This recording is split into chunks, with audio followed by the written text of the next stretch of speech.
otro conjunto de aportes del sistema universal y del sistema interamericano tienen que ver con el haber definido estándares, algunos relacionados con obligaciones generales y algunos relacionados con obligaciones particulares de cada uno de los derechos que ya se han mencionado: salud, vivienda, educación, alimentación, agua, etcétera, etcétera. Así que quiero recordar también que México es al mismo tiempo parte de dos sistemas internacionales de protección de los derechos humanos: el sistema universal y el sistema interamericano. En los dos sistemas hay argumentos y criterios que solidifican, que abonan a la justiciabilidad de los derechos económicos, sociales y culturales, de manera distinta, y esto es lo que voy a abordar ahora. Así que, número uno, el sistema universal. ¿Por qué tratarlo primero? Porque mientras que el principal instrumento de litigio en el sistema interamericano ha sido un instrumento, que es la Convención Americana de Derechos Humanos, el Pacto de San José de Costa Rica, que centralmente es un instrumento de derechos civiles y políticos, aunque hace una concesión al reconocimiento de derechos sociales. El instrumento internacional que de forma más abarcativa reconoce estos derechos es un instrumento del sistema universal, que es el Pacto Internacional de Derechos Económicos, Sociales y Culturales. Bueno, sobre los dos criterios que había mencionado antes. Primero, ¿qué cosas ha dicho el sistema universal para abonar la justiciabilidad de los derechos económicos, sociales y culturales? Dirá que hay dos centrales que provienen del Comité de Derechos Económicos, Sociales y Culturales. Uno primero es el desarrollo por parte del Comité de la idea de que, uno, la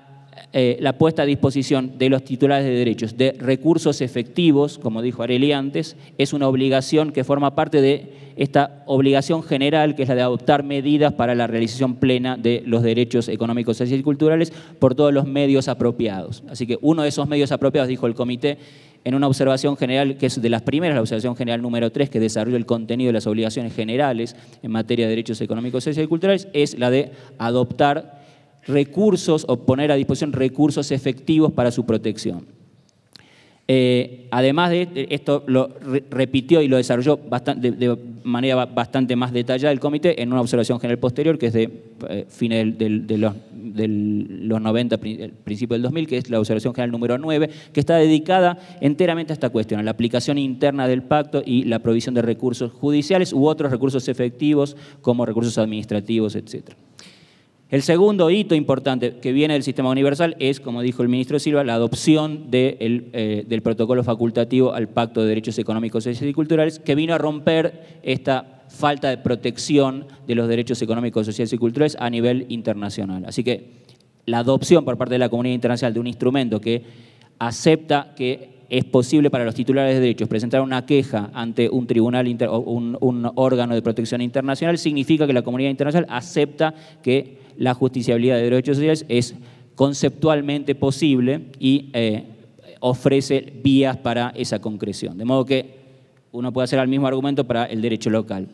La incorporación de derechos sociales en la Constitución implica también el reconocimiento de la aplicación de este principio de acceso a la justicia o provisión de un recurso efectivo a los derechos económicos, sociales y culturales, del mismo modo que la comunidad internacional lo ha hecho para el reconocimiento de estos derechos en un pacto internacional.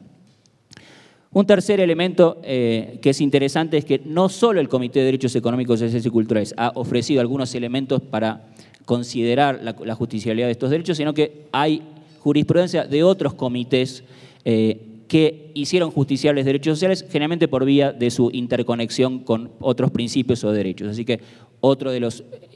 ejemplos interesantes al respecto de la aceptación de dimensiones de justiciabilidad de derechos sociales provienen de ejemplos del Comité de Derechos Humanos, que tiene jurisprudencia interesante vinculada con la aplicación del principio de igualdad a temas tales como la seguridad social o educación, o la protección de derechos culturales o el derecho a la educación de las minorías, del Comité de la CEDAW, el Comité para la Eliminación de toda forma de discriminación contra la mujer, que tiene jurisprudencia interesante en materia de mortalidad materna y de acceso a servicios de salud, y algunos otros comités, como el Comité para la Eliminación de la Discriminación Racial, que tiene algún caso interesante que considera que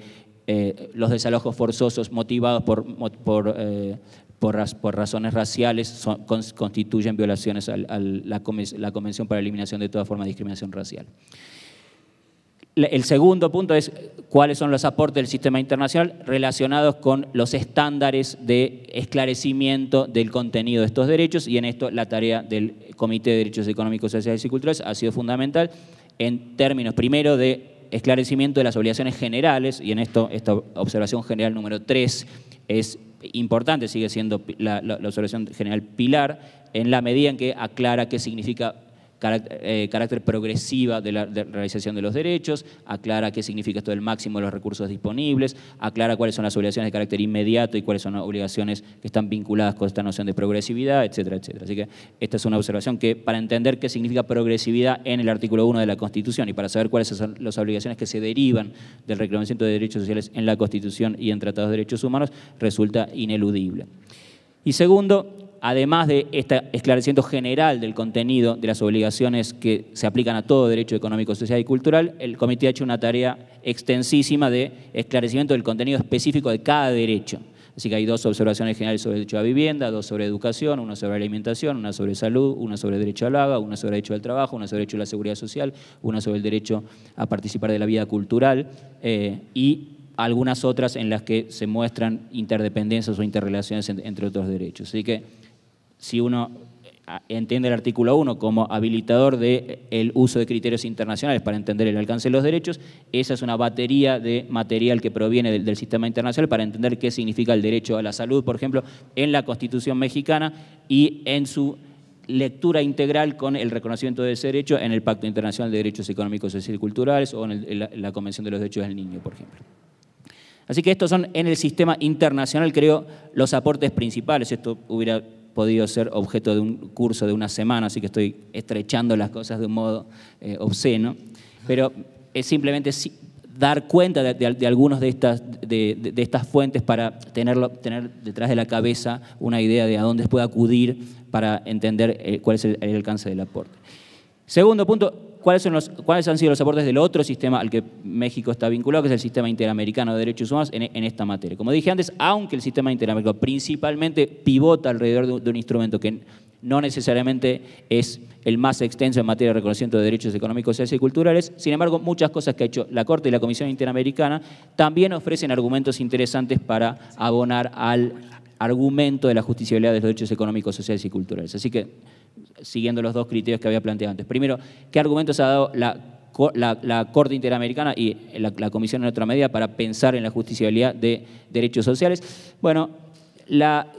Corte ha desarrollado una jurisprudencia muy extensa alrededor del derecho a la protección judicial efectiva, el artículo 25 de la Convención Americana, generalmente en tándem con la interpretación del alcance de las garantías judiciales o de las garantías del debido proceso del artículo 8 de la Convención Americana. Así que por esa vía, por la vía de una interpretación amplia de la noción de acceso a la justicia y de protección judicial efectiva, ha en muchos casos considerado dimensiones que están vinculadas con los derechos económicos, sociales y culturales. Es interesante que la Convención Americana, el artículo 25, se refiere a los derechos humanos reconocidos en el pacto, en la ley y en la Constitución. Así que no solo se limita a un derecho a un recurso, a la tutela de violaciones frente a los derechos que están enumerados explícitamente en la Convención, sino que hace una especie de apertura a derechos de otra fuente. Y en esto hay jurisprudencia interesante de la Corte aplicando esta idea de acceso a la justicia a temas vinculados con protección laboral, seguridad social, temas de propiedad colectiva de los pueblos indígenas y otros. Así que, aunque la fuente material sustantiva de la protección de los derechos no haya sido la mención directa de cláusulas que reconocen derechos económicos, sociales y culturales, por vía del derecho a la protección judicial se ha reconocido la posibilidad de defensa de derechos económicos, sociales y culturales. El segundo capítulo de aporte interesante de la jurisprudencia de la Corte Interamericana es sin duda el aporte vinculado con los remedios, con la parte de las reparaciones, en las que la Corte ha ido más allá de las reparaciones individuales y ha, por un lado, pensado en tipos de reparaciones que no se limitan a la reparación pecuniaria o de indemnización, sino que incluyen aspectos que están vinculados en casos individuales a el acceso a servicios que están relacionados con la prestación efectiva o la realización efectiva de derechos económicos, sociales y culturales, como el aseguramiento del tratamiento de salud, psicológico, la reparación en materia de restitución de vivienda, etcétera, en una cantidad de casos. Ese es un aspecto importante. Otro aspecto importante es el desarrollo de un capítulo de reparaciones de carácter colectivo, algunas de carácter simbólico y algunas de carácter nada simbólico, como la del desarrollo de un plan de desarrollo colectivo para una comunidad que fue afectada por graves violaciones a los derechos civiles, políticos, económicos, sociales y culturales y todos los que uno puede imaginar. Por ejemplo, la sentencia de reparación del caso de la masacre del Plan de Sánchez, que es un caso arquetípico en este sentido. Así que varios de los criterios internacionales permiten vislumbrar cuál es la necesidad de desarrollo conceptual de la legitimación, las reparaciones en materia de derechos humanos. ¿Qué significa reparación adecuada? Bueno, ahí tenemos un camino interesante trazado por la Corte Interamericana de Derechos Humanos. Y último punto, en el mismo sentido, la Corte ha hecho un desarrollo interesante en materia de consideración de la legitimación para presentar casos que tienen alcance colectivo. En muchos casos, algunos de estos son los que incluyen a México, alguien citó el caso del campo algodonero, la Corte ha desarrollado una interpretación interesante en la que, aun cuando exige la identificación de víctimas individuales, las coloca en el marco de violaciones de carácter colectivo y permite la discusión del marco de una violación que tiene carácter colectivo, tomando a las víctimas individuales como ejemplos de esa violación de carácter colectivo. Así que hay, en muchos casos de la Corte Interamericana, un avance interesante en materia de consideración del objeto de la acción, en las que las víctimas particulares pueden funcionar como representantes de un daño que se extiende a un grupo mayor. Y en otros casos ha asumido el carácter colectivo de la representación en un caso, por ejemplo, en los casos que tienen que ver con pueblos indígenas, etc. Así que también hay un avance interesante en materia de legitimación. Y segundo, y con esto termino, la Corte, ¿cuál ha sido el aporte de la Corte en términos de justicialidad, de desarrollo de estándares sustantivos en materia de derechos económicos, sociales y culturales? Bueno, como dije antes, la experiencia de la Corte no ha sido enorme en la cita directa de derechos económicos, sociales y culturales como base de una demanda ante la Corte. Pero lo que ha hecho la Corte, y es interesante también porque esto puede funcionar como un criterio interesante para interpretar las nociones de interdependencia e indivisibilidad del párrafo tercero del artículo 1 de la Constitución, es una tarea muy importante de entendimiento de los aspectos que están vinculados con derechos económicos, sociales y culturales a partir de una interpretación amplia de algunos derechos civiles y políticos que están en la lista de derechos civiles y políticos de la Convención Americana, a través de lo que en la experiencia colombiana se llama interconexión. Así que la Corte ha desarrollado, por lo menos en dos casos importantes y en algunos más, una jurisprudencia robusta en términos de exigencia de obligaciones positivas. Un campo enorme de casos está vinculado con el derecho a la vida, con la idea de que el derecho a la vida no solo es un derecho que exige del Estado obligaciones no de interferencia, sino que también exige del Estado por lo menos algo que se acerca a la idea de mínimo vital, es decir, la provisión el desahogo de algunas obligaciones de carácter positivo que implican por lo menos el acceso a bienes básicos que permiten la supervivencia o una vida digna, una vida decente. Esto lo ha desarrollado en casos que están relacionados con niños, así que niñez en situación de extrema pobreza, niños en situación de institucionalización y básicamente los casos que están relacionados con pueblos indígenas. Así que hay 3 o 4 casos que están relacionados con pueblos indígenas que viven en condiciones de extrema penuria, de extrema pobreza, y la Corte ha dicho que el derecho a la vida es afectado cuando el Estado no pone a disposición de estos pueblos indígenas, por lo menos acceso a servicios mínimos, servicios básicos que están relacionados con salud, vivienda, alimentación, agua, etc. Así que el desarrollo de obligaciones positivas a partir de derechos que en principio son calificados como derechos civiles y políticos, ha sido una vía importante. El otro campo interesante de desarrollo de la Corte ha sido una interpretación muy sustantiva y progresista del derecho de propiedad, que tradicionalmente se ha visto como un derecho individualista y burgués, a la luz de su necesaria interpretación en términos de propiedad colectiva de las tierras ancestrales de pueblos indígenas. Así que también en este caso una lectura en clave social del derecho de propiedad ha dado bastante jugo para entender la cantidad de obligaciones relacionadas con obligaciones de reconocimiento de tierras por el solo hecho de su posesión ancestral, el reconocimiento de que la noción de propiedad, cuando se trata de la propiedad colectiva de pueblos indígenas, está vinculada intrínsecamente con el respeto a la diversidad cultural y a la cosmovisión particular, a los derechos culturales de los pueblos indígenas, etc. Hay algunos otros ejemplos de la Corte, especialmente en una opinión consultiva, la opinión consultiva relacionada con trabajadores migrantes, hay un uso interesante del principio de no discriminación aplicado a los derechos laborales de trabajadores migrantes en situación irregular, por ejemplo, así que menos jurisprudencia sustantiva en casos relacionados con la aplicación del principio de no discriminación a temas de derechos sociales y, como dije antes, una aplicación bastante extensa de la noción de derecho a la protección judicial efectiva y el debido proceso a casos vinculados con derechos sociales, y esto incluye casos laborales, de seguridad social y algunos otros.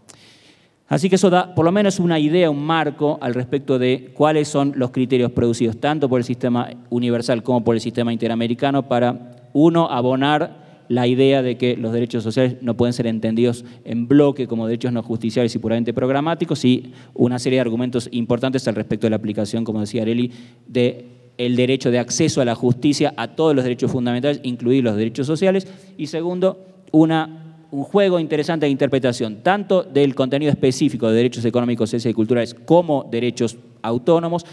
como en el caso de la Corte Interamericana, un ejercicio interesante de interpretación de la indivisibilidad e interdependencia de derechos calificados como derechos civiles y políticos en relación con los contenidos de derechos económicos, sociales y culturales.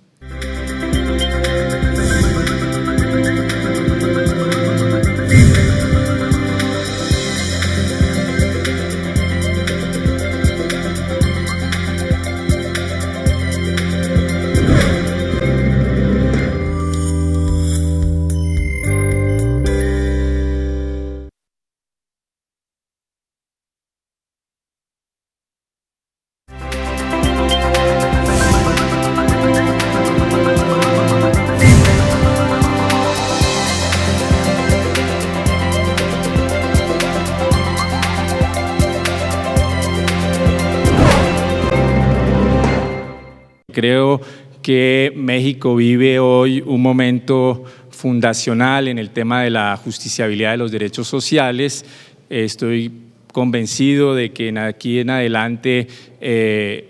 la práctica de la justiciabilidad de los derechos sociales en México cambiará profundamente, al menos por tres razones que han sido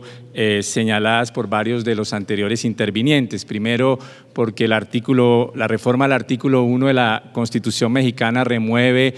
muchos de los obstáculos normativos que antes se señalaban para defender la justiciabilidad de los derechos sociales, como lo desarrollaré un poco ulteriormente. Segundo, porque está en discusión la reforma del amparo,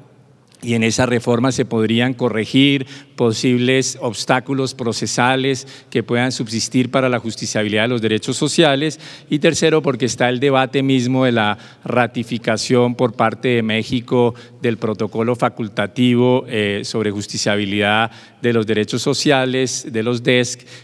y sería un poco contradictorio, poco deseable que México, que fue el país que primero incorporó en su constitución los derechos sociales,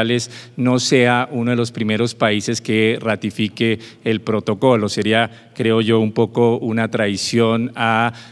su tradición de constitucionalismo social. Dicho esto, el tema que me plantearon era que después de estas presentaciones, que era más la discusión de la justiciabilidad en el plano internacional,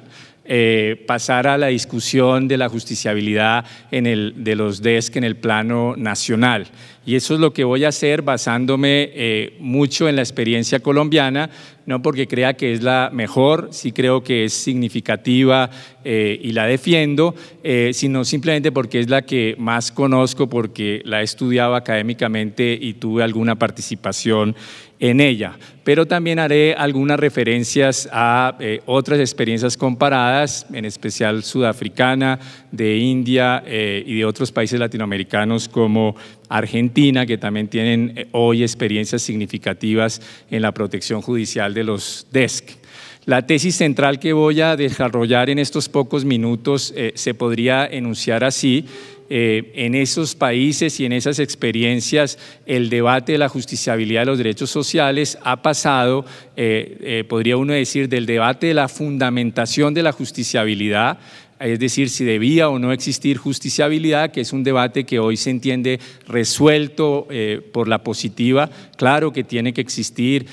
los obstáculos que se planteaban no son obstáculos suficientes para negar la justiciabilidad, a un debate que hoy es distinto, el debate sobre cuáles son las formas apropiadas de justiciabilidad de los DESC, es decir, cuáles son las buenas justiciabilidades de los DESC y, por el contrario, cuáles son las que pueden ser problemáticas. Y esa es la tesis que quiero desarrollar porque creo que puede ser ilustrativa para el debate colombiano.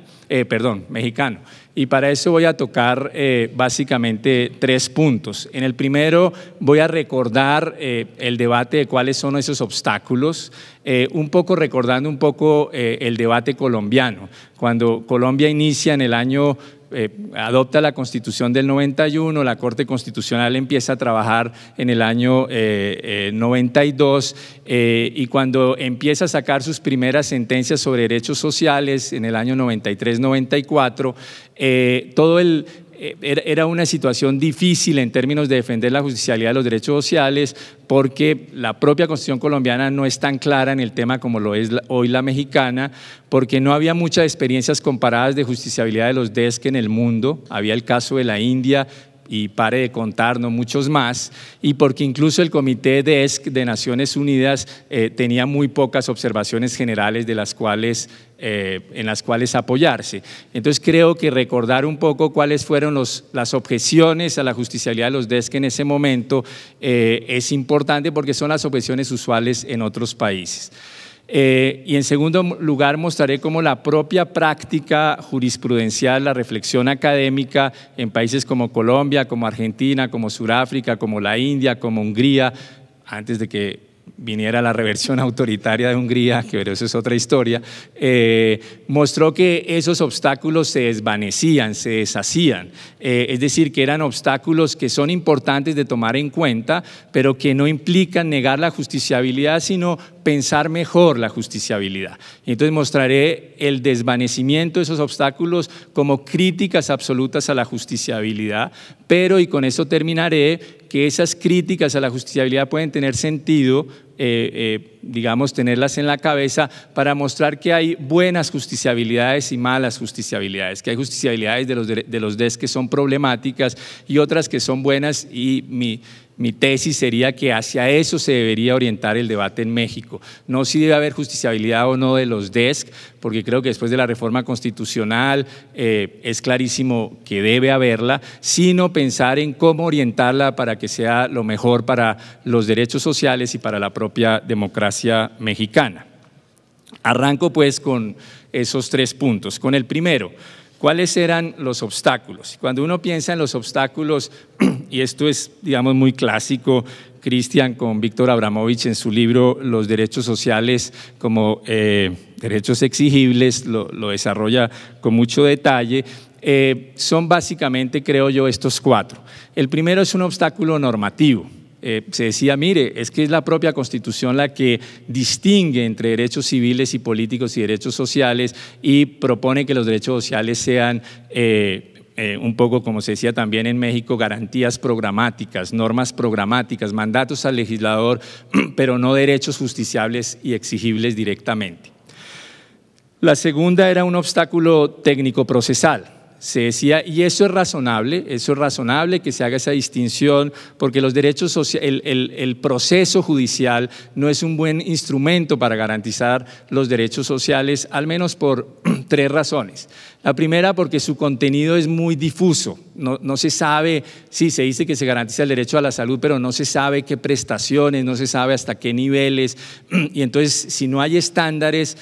los jueces no pueden aplicar esos derechos. Un poco la vieja idea norteamericana que allí donde no hay estándares normativos claros, estamos en un asunto, en una cuestión política que corresponde debatir al legislador.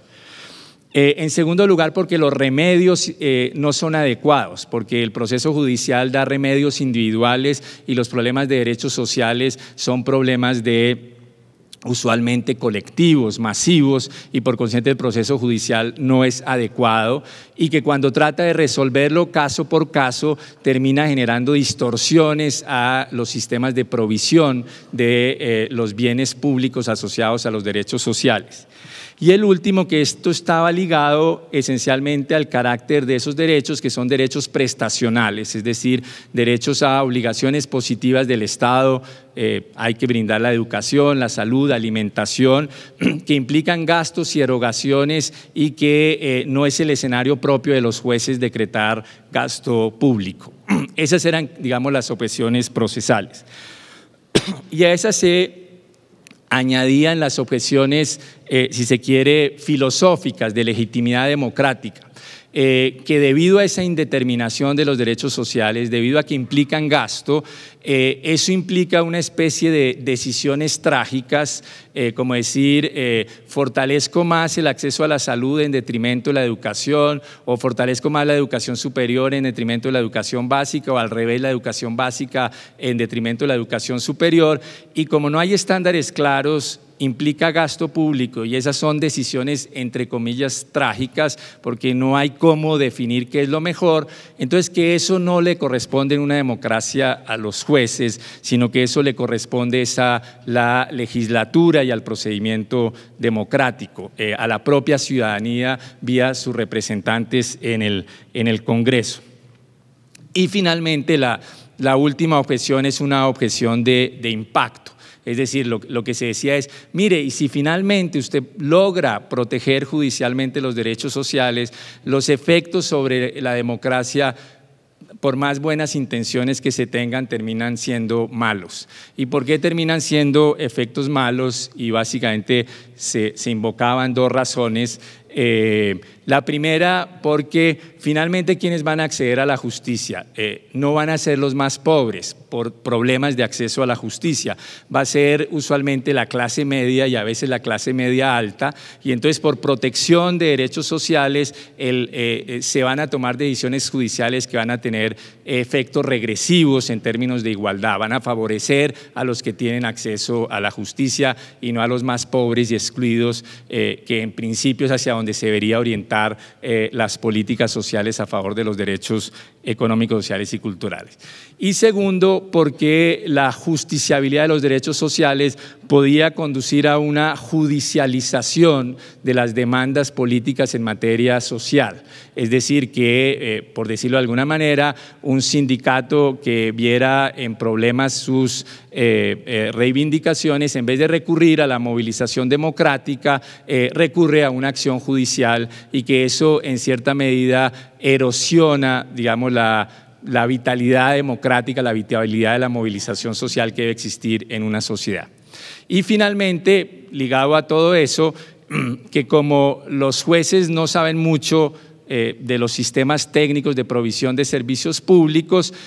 sus fallos podrían generar tensiones financieras muy fuertes sobre los sistemas de provisión de bienes públicos, es decir, que la crítica de lo que algunos dirían el populismo judicial, de que los jueces decretarían gasto público para proveer servicios sociales,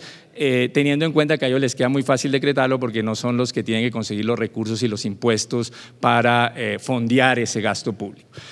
Esas son las críticas, y me imagino que en México se han dado críticas semejantes. En nosotros se daba en el año 92 y 93, donde, repito, era un poco más difícil porque la Constitución no era clara y no había mucho de dónde cogerse para avanzar en esta dirección. ¿Qué sucedió? Y entonces al segundo punto, cómo esas objeciones, como objeciones absolutas, no como críticas a ciertas decisiones de los jueces en materia de derechos sociales, pero como objeciones absolutas se fueron desvaneciendo, y Colombia entró, la Corte Constitucional colombiana y otros países, con mucho vigor en la justicialidad de los derechos económicos, sociales y culturales. Empecemos con la primera, la normativa. En el caso colombiano, paradójicamente, lo digo frente a México, porque creo que México hoy está resuelta por el artículo 1 de la Constitución, pero en el caso colombiano fue una de las más difíciles, porque realmente la Constitución, en una lectura simple, parece distinguir entre derechos civiles y políticos, que caracteriza como fundamentales, y los derechos económicos, sociales y culturales.